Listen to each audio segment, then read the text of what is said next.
Hey, I'm Barak. I like to make stuff and talk about making stuff. Yeah, so here's something I just made this week, and it's weird. One, because of what it looks like, and then two, because it's an optical illusion. If you haven't seen it yet, just kind of check out the legs area and get a headache. I'm gonna tell you how I made this and why I made this, and if you want, you can buy a print of it or a shirt. At the end, there's a description in the link. Oh, if you're new to my channel, hi, subscribe, because every week I'm either going to be making something or showing you how I made something in the past, because I just want people to make stuff. Anyways, if you don't know the context for this has to look like the weirdest fetish wedding ever.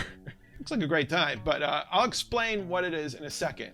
But first, let's talk about how I made the optical illusion, because that dictated what the rest of this could be. So it all starts with that famous illusion of an elephant. I don't know, here's what it looks like. It's been around forever, and I saw it one day and I thought, like, can I figure this out? And I did. Oh, they just kind of moved everything over one step. So like, if this was an elephant, they just moved it over. So you draw legs and feet, you move the feet, and your brain really wants it to make sense. So it kind of ignores the knees and just kind of pretends it all matches up. There's a reason they chose an elephant for this optical illusion, for a couple reasons. And the first reason is that you need even spaces between the legs. Like the legs all need to be the same size and go in the same direction. And the gaps between the legs need to be the same size and go in the same direction as well, because you need to mix them up and not let your brain know that something weird is happening. Then the second thing you have to do is hide the ends, because that's where it falls apart and your eye notices it. That's the other reason they use an elephant, because elephants have all these extra pieces to their bodies, and you can use those to hide all these little extra lines so that your brain thinks it makes sense. Once I understood these two things, I realized, like, oh, well, I can put whatever I want in there. So I tried to make it with people. Oh, I gotta find it. Hold on. It's in the other room. It's gonna hold. No. So I made this years ago for a threadless competition, this like t-shirt and poster company, and you would submit designs, and sometimes they would give you like $1,500 for this. So I did it. I really needed that money. I can use that again. But I used a little cactus here to hide this end, and then I used this gun to perfectly hide this leg. You get it.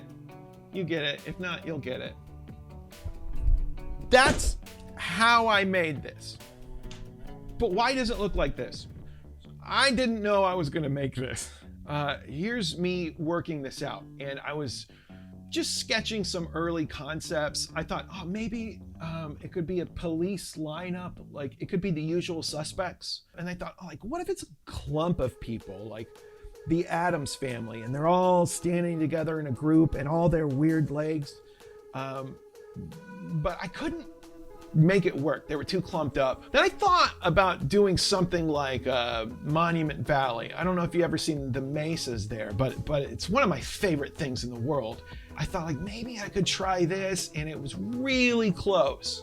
But I think there's something to that idea, but I haven't figured it out yet. And then I thought, what if it was two people dancing, like in Pulp Fiction? And then that's when I had this idea.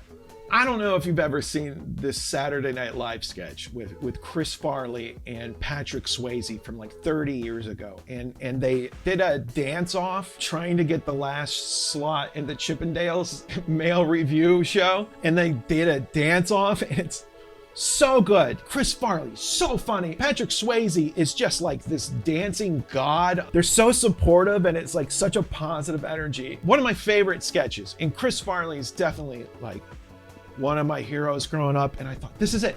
This is the idea. It's meaningful. I think there's something there with the legs, and visually it's gonna pop. It's gonna catch people's imaginations. I had the layout in my head, but I really struggled for hours and hours to get this right. My drawing skills were unused and rusty, and I just couldn't make their bodies look cool and right, especially these middle arms. I sketched it out on the iPad because it lets you do all these layers, and then you get to fade the layer underneath it and use it as a guide, and then you refine your drawing. Layer after layer of refining. I think I ended up using like 20 or 30 layers trying to get this right. I still couldn't get the arms to work, so I took some photos of myself and used them as reference. And then I used reference photos from the sketch itself. Anatomy is weird. You really have to look at a thing. People talk about drawing as if it's like magic, as if it's Harry Potter and you have to be born into the wizarding world in order to do magic. I'm not sure that's right. I'm not sure that's canon. I don't care. That's not what drawing is. Oh, Hermione. How did Hermione do magic? Whatever. You can learn drawing. It's just like every other creative skill. It's not magic. It is problem solving. I want a line to look like this. So I draw it and it doesn't look like that. So you have to figure out line by line what you did wrong and what you did right. Drawing is the craft of figuring that shit out. It's not magic. It's not like rhythm. I will never have rhythm. People keep telling me I can learn rhythm. I cannot learn rhythm. Why did I not make this Harry Potter? I could have sold 1 million of these prints. I'm gonna be doing a lot of pop culture shit because I really need to make rent. So I figured it out. But was I done? No. There was one more step. Because I'm an idiot. I wanted to make this entirely more impossible by giving it color.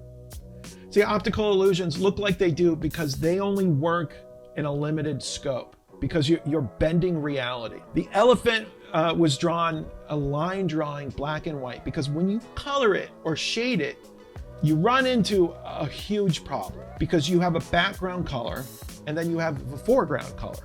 And at some point, like, that's not going to make sense in this because a leg just turns into the background and vice versa. So how did I overcome this? The idea hit me, the curtain. If I can put that right where the leg transition happens, it'll help sell the illusion so much harder. I won't be able to use like black pants and a red background. I have to use the same color. Knowing my limitations then sent me down a whole different road with color, because now I'm making colors look different from how they look in real life. So if I'm using weird colors, that made me think, well, let me just use a whole weird palette. Let me give it a really stylized look. And that justifies the weird color choices I had to make. The little limitations I give myself through this process turns into style. If you've always wondered how you get a style, you need to paint yourself in more corners. Style is just the best you're able to do in any given scenario, right? So style is a limitation you give yourself. Then I made it harder on myself and I gave it shading and shadows and light reflections because I wanted it to pop and look 3D and match this image I had in my mind. And it was really tricky knowing where to put these shadows. Okay, let me show you the weirdest shadow. Farley's left leg, the shadow goes and it goes behind the other legs, and then it hits the curtain and it goes up.